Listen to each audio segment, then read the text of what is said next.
cardiologist at the Brigham and Women's Hospital, Mass General Brigham in Boston, and a professor of medicine at Harvard Medical School. And I'm Anne Marie Navar, Associate Professor of Cardiology at UT Southwestern Medical Center. Anne Marie, I'm so excited to interview you today. We had a great session yesterday on the CORALreef Lipid trial. It was a late breaker in the lipid management session. Can you tell us briefly, sort of summarize the trial for us? Absolutely. So enlicitide is an oral macrocyclic peptide PCSK9 inhibitor. And it works like the monoclonal antibodies by binding to PCSK9 and preventing it from interacting with the LDL receptor. Isn't that great that we can now have oral PCSK9 inhibitors? We've been waiting for this moment for so long. I couldn't agree more. And what was so exciting about CORALreef Lipids was, we studied it in almost 3,000 people for up to 52 weeks. And what we found was the reductions in LDL cholesterol, non-HDL, and ApoB were almost identical to what we have seen for the monoclonal antibody PCSK9 inhibitors. So truly, a remarkably potent LDL lowering drug that was very safe and very well tolerated. Were you expecting to have similar efficacy in terms of the reductions? From a biological perspective, yes. I mean, it made sense biologically to hypothesize that, but I'm always cautious as a scientist. We can always be surprised, and so I always, I think at the beginning of the study, I had a natural worry: is it going to hold up to what we think it's going to do? And it was just such a relief that enlicitide read the book on the biology of PCSK9 and did exactly what we've seen from the monoclonals. Mm-hmm. And you also had reductions in Lp(a). We did. How much of a reduction did you have? It was about a 28% reduction in lipoprotein a. So, just consistent reductions in multiple different atherogenic lipoproteins. Again, very consistent with what we've seen from the PCSK9 class. Mm-hmm.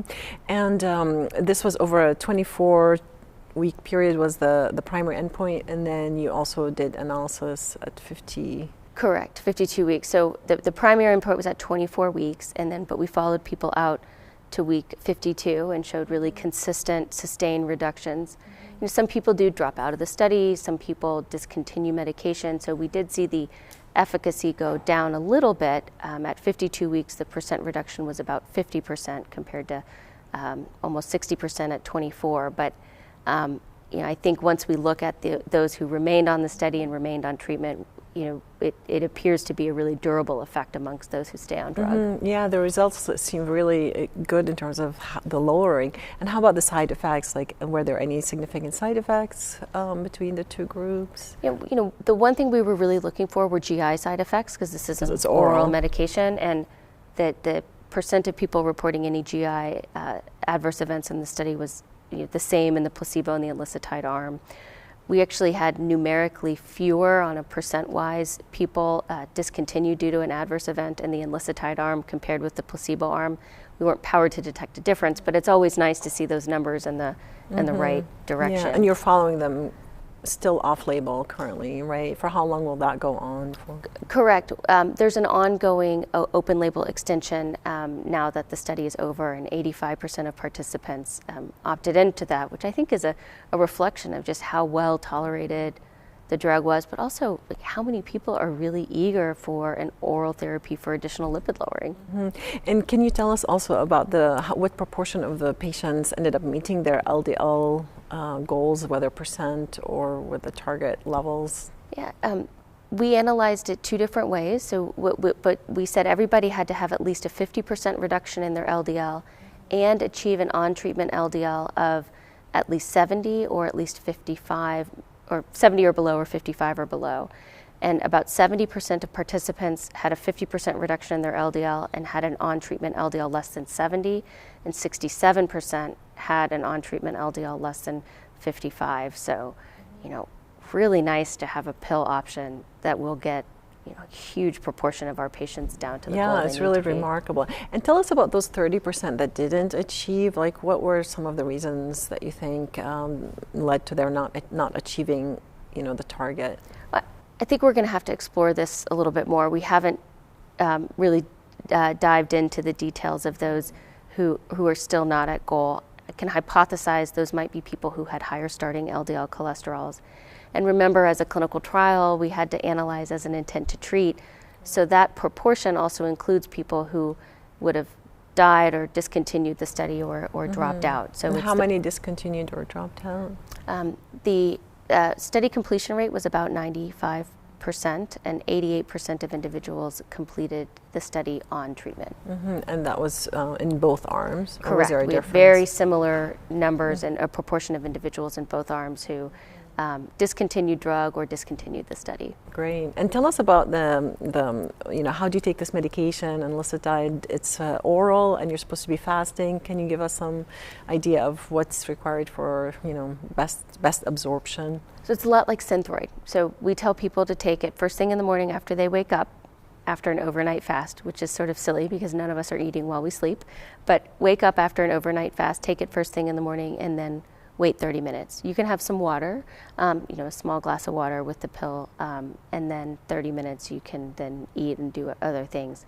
Merck is working on additional pharmacology studies to try to see if we can condense the fasting window and maybe even allow other things, black coffee, tea, things that people might want to drink in the morning. So stay tuned, because I think we'll have additional administration information by the time this drug gets to market. And that's going to be exciting, right, to see what those outcomes will be, given the effects on the LDL cholesterol, ApoB, and even LPA.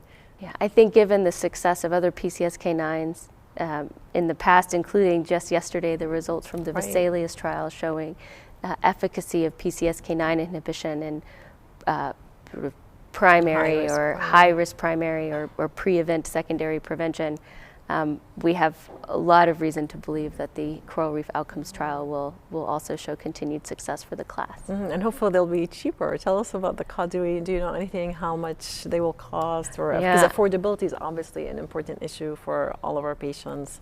I mean, even we know just from general practice, only like about 1 or less than 2% of our patients are on PCSK9 inhibitors who have a lipid problem. So probably a lot of that is from... I can't comment on the cost. Obviously, I share everybody else's desire for a therapy that's perhaps more affordable and accessible.